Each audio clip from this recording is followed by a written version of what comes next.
Il était une fois un petit oisillon qui ne savait pas encore voler. On était en plein hiver et un soir, il tombe de son nid et se retrouve sur le sentier. Alors il se met à crier. Piou, piou, piou. Il se fend le gosier parce qu'il meurt de froid. Et puis, pour son bonheur, voilà qu'arrive une vache. Elle le voit, elle veut le réchauffer. Alors, elle soulève la queue et plaf! Elle pose une belle galette fumante, grosse comme ça. Le petit oiseau, bien peinard et bien au chaud, sort sa petite tête et remet ça. Pipiou, pipiou, pipiou, pipiou, plus fort qu'avant.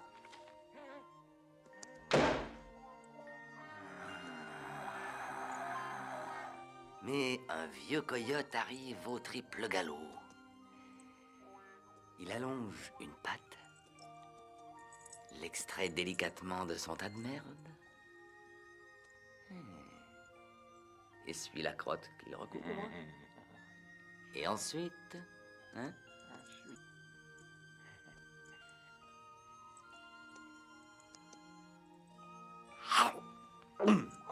il n'en fait qu'une bouchée. Mon grand-père disait qu'il y a une morale à cette histoire, mais il faut que chacun la trouve tout seul.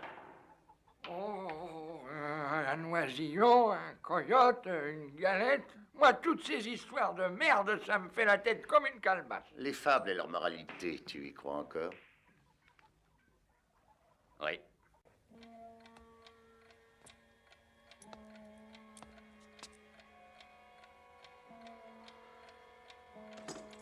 Dépêche-toi de t'amuser, parce que ça ne durera plus bien longtemps.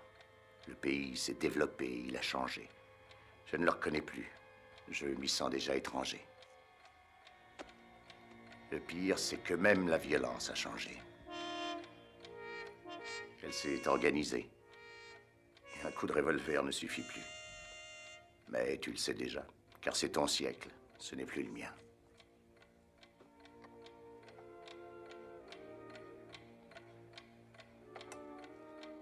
À propos, j'ai trouvé la morale de la fable que ton grand-père racontait. Celle du petit oiseau que la vache avait recouvert de merde pour le tenir au chaud et que le coyote a sorti et croqué. C'est la morale des temps nouveaux. Ceux qui te mettent dans la merde ne le font pas toujours pour ton malheur. Et ceux qui t'en sortent ne le font pas toujours pour ton bonheur. Mais surtout ceci, quand tu es dans la merde, tais-toi. C'est pour ça qu'un type comme moi doit disparaître.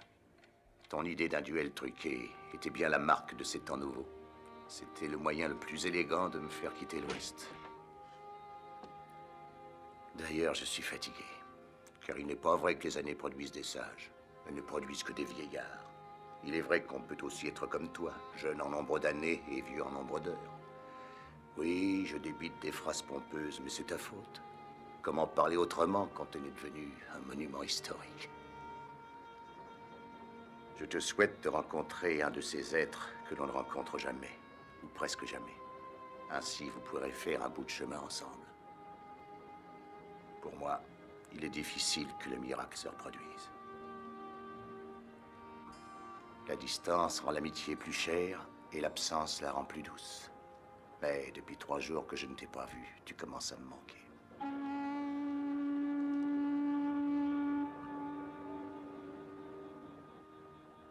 Bon, à présent, je dois te quitter. Et bien que tu sois le roi des fumistes et le prince des emmerdeurs, merci pour tout. Ah, j'oubliais.